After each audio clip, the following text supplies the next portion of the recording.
കേരളത്തിലെ ഏറ്റവും കൂടുതൽ കടൽ തീരമുള്ള ജില്ല. കുടക് മലനിരകളുടെ താഴ്വരയിൽ സ്ഥിതി ചെയ്യുന്ന കണ്ണൂർ ജില്ല. കണ്ണൂർ ജില്ലയിലെ ഏറ്റവും ഉയരമുള്ള കൊടുമുടി ഏതാണെന്ന് ചോദിച്ചാൽ പലരുടെയും ഉത്തരം പൈതൽ മല എന്നായിരിക്കും.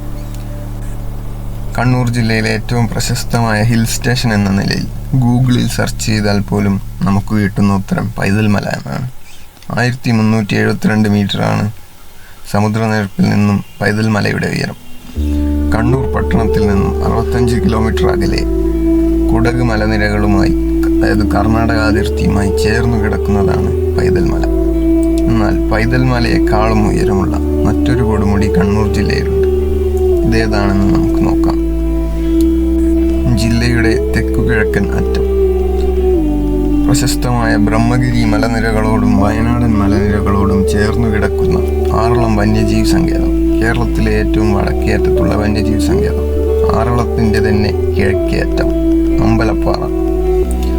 സമുദ്രനിരപ്പിൽ നിന്നും 1000 മീറ്ററിലധികം ഉയർന്നു കിടക്കുന്ന ബ്രഹ്മഗിരി പീഠഭൂമിയുടെ പടിഞ്ഞാറൻ അറ്റത്ത് സ്ഥിതി ചെയ്യുന്ന അമ്പലപ്പാറയുടെ ഉയരം സമുദ്രനിരപ്പിൽ നിന്നും 1589 മീറ്ററാണ്. പൈതൽ മലയെക്കാളും 200 മീറ്ററിലധികം ഉയരമുള്ള അമ്പലപ്പാറയാണ് കണ്ണൂർ ജില്ലയിലെ ഏറ്റവും ഉയരമുള്ള കൊടുമുടി.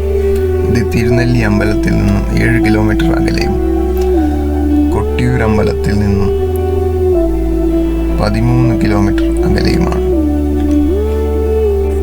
കണ്ണൂർ, വയനാട്, കുടക് എന്നീ ജില്ലകളുടെ അതിർത്തി കൂടി ചേരുന്ന സ്ഥലത്തിനടുത്തുള്ള അമ്പലപ്പാറയിലേക്ക് ആറളം വന്യജീവി സങ്കേതത്തിൽ നിന്നും ട്രക്കിംഗ് ഓപ്ഷനുകളുണ്ട്.